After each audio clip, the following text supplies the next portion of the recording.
दोस्तों नमस्कार, मैं हिमांशु शर्मा आप सभी का पुनः हार्दिक हार्दिक अभिनंदन करता हूं। पिछले कार्यक्रम में हम बात कर रहे थे गज केसरी योग के विषय में। बहुत बड़ा योग है।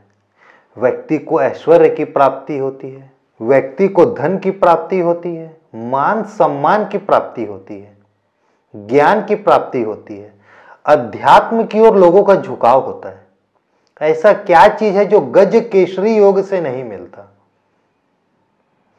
लेकिन मैं हर हमेशा एक बात करता हूं, हर योग में दुर्योग छपा है और हर दुर्योग में योग छिपा है। हर दुर्योग में योग छिपा है और हर योग में दुर्योग छिपा है। मायने यह रखती है कि वह कुंडली किस लग्न से चालू हुई है, वह योग या दुर्योग कहां पर बन रहा है। ग्रहों में अंश का बल कितना है, दिशा का बल कितना है, नक्षत्र बल कैसा है, नवमांश में उनकी क्या पोजीशन है। जब तक यह सारी चीजें एनालाइज नहीं किया जाए, उसके बिना आप यह समझ ही नहीं सकते हैं कि क्या किया जाए, क्या किया जाए जिससे हम उस योग को एक्टिवेट कर सके और दोष को डीएक्टिवेट कर सके। मैं पिछले कार्यक्रम में भी एक शब्द इस्तेमाल किया था। कई बार जो योग बनता है उसे एक्टिवेट करने के लिए हमें किसी एक तीसरे ग्रह का सहारा लेना पड़ता है। उसे एक्टिवेट या डीएक्टिवेट करके हम उस बने हुए योग को एक्टिवेट करते हैं या फिर डीएक्टिवेट करते हैं।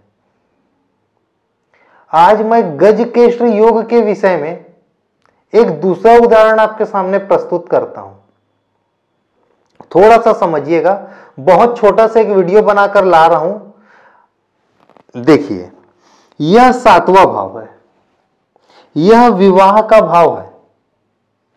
6वें 8वें 12वें को अच्छा नहीं माना जाता। इस चीज को मैं 100 बार से ऊपर अपने इस चैनल के ऊपर बोल चुका हूं कि 6वां 8वां 12वां सामान्यतः त्रिक भाव है। 90% केस में आंख बंद करके कहीं ना कहीं कुछ ना कुछ नुकसान होता है।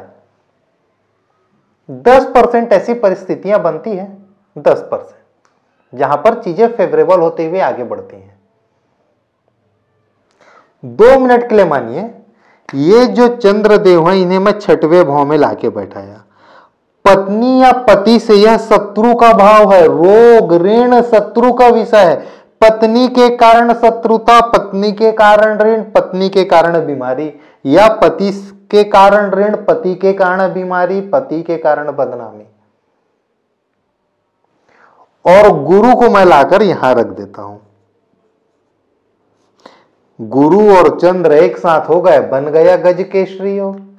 यही बोला था ना मैं अपने पिछले कार्यक्रम में कि गुरु और चंद्र एक साथ हो तो गज केसरी नाम का योग बनता है।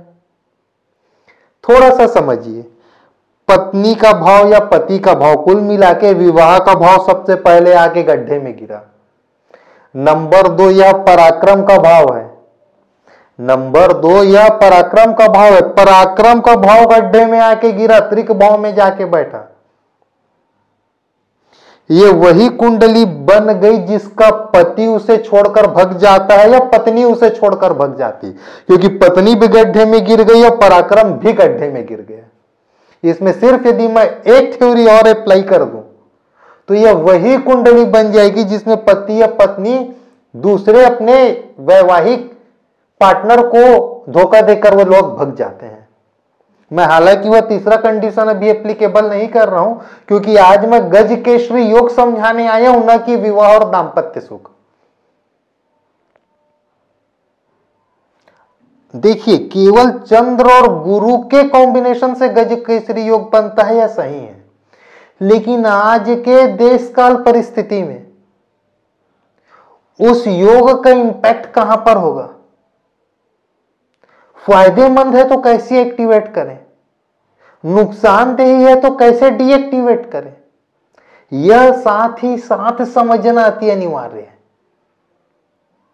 इसके बिना आप कभी किसी निर्णय में नहीं पहुंच पाएंगे। मैं अपना 100% दूंगा, मैं हर एक योग और दोष के साथ उसके सॉल्यूशन के ऊपर भी बात करूंगा।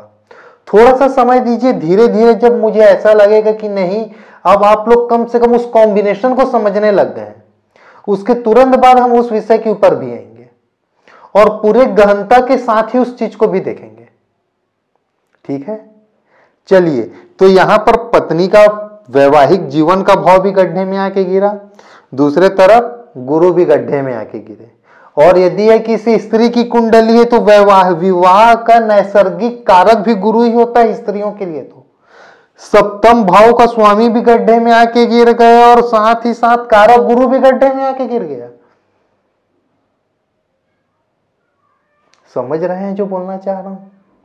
किस भाव में है, ग्रह कितने कारक हैं, अंश बल कितने हैं, कितने शुभ ग्रहों की दृष्टि है, कितने अशुभ ग्रहों की दृष्टि है। जब तक यह चीजें को भी आप साथ ही साथ एनालाइज नहीं करेंगे तब तक आप कभी भी एक प्रॉपर फलादेश नहीं कर पाएंगे। ठीक है, चलिए फिर आज के विषय को मैं यहीं पर समाप्त करता हूं। कोशिश करूंगा कि आने वाले विषयों में हर एक योग और दोष को मैं और ज्यादा अंदर जाके आपको समझा सकूं और वह योग और दोष कहां पर बन रहा है, तो एक्चुअली उससे क्या घटना घटित होगी जीवन में, वह चीजें भी मैं आपके सामने रखने का पूरा प्रयास करूंगा।